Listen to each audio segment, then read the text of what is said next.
Hey guys, Kenny Stapleton here, and I have a mail call from a company. I'm assuming it's pronounced Bastion. It's Bastion.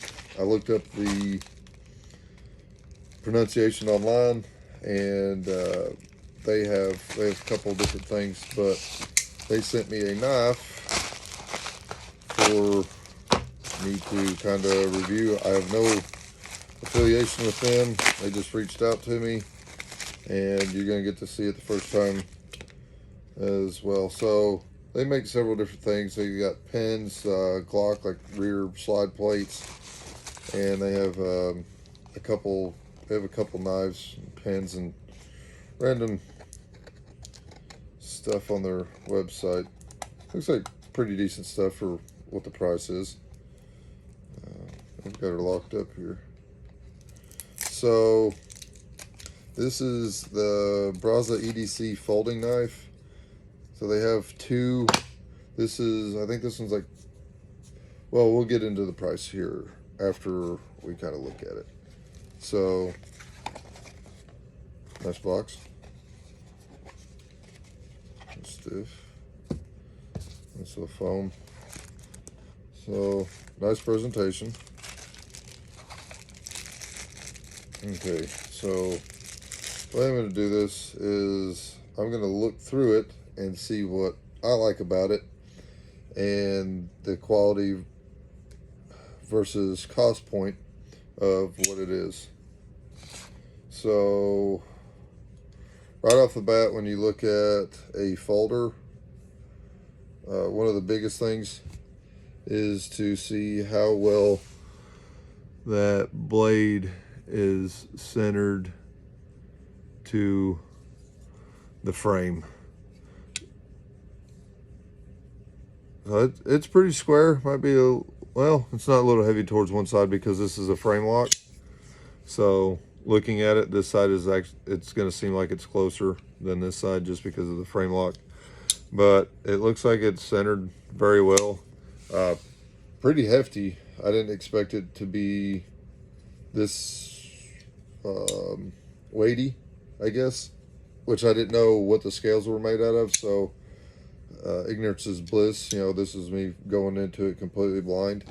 It is D2 steel, and overall construction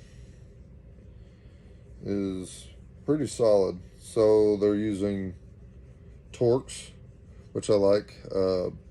That way, if you do need to service it, I can. Which I make knives, so I am not opposed to tearing something apart. But it's actually got a really nice feel to it. If you guys have any recommendations on what kind of tests I can do with this, let's not get too crazy. Possibly, but as far as the EDC knife, I'm going to carry this thing for, let's say I'll probably carry it for a week or two, and then do a review on possibly edge retention. Feels pretty sharp. Oh yeah, she's sharp. Never trust a knife maker with hairy arms. But overall, I think I like this one more than the other one just because of the blade shape. The other one is a little bit more expensive. I think this one runs $69.99, and the other one's I think like $84.99. But I like this blade profile a little bit better. But it seems like it's a pretty hefty knife. And they did a nice job. So in here on the bottom of the blade, so that's the kick up part, you know, they chamfered the edges, so you're not getting, sorry, I was a little bit below, but you're not getting a hard edge on any of those. So after using it several times, you're not going to get hot spots on your hand. But I have a pretty good size hand, and this thing is really comfortable. The ergonomics of it fit really well in the hand. So I'm used to carrying I have a automatic knife, button assisted, whatever, spring loaded, and I've carried several like this. I think I've carried the like a Scallywag Tactical. It's something similar to this, and I think those handles are aluminum, and these seem to be a steel. I don't know if there's a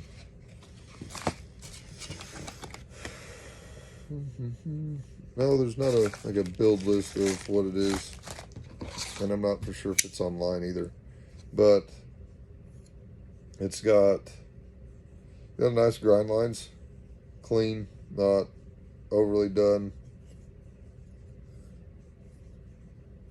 Does have a small hold if you want to put a lanyard on it, or a bead, whatever. So let's see.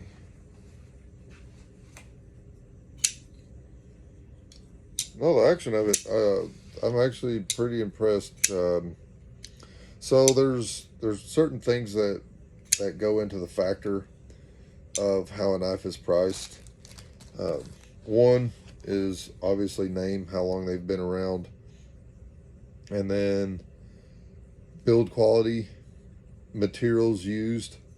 So there's several factors when looking at a knife and what your budget is, because I've carried like EDC knives for a long time, and my typical EDC knife budget is like at the $200 mark for a carry knife.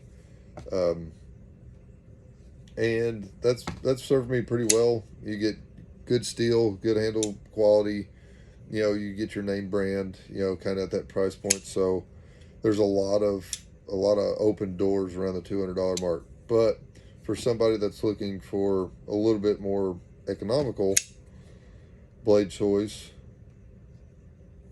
this seems like a pretty solid winner. I mean, it's a hefty knife.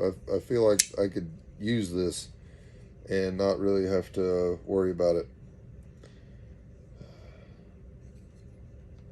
But that's initial review, and I'll throw this up on the YouTube, which you'll see it on YouTube. So thank you guys.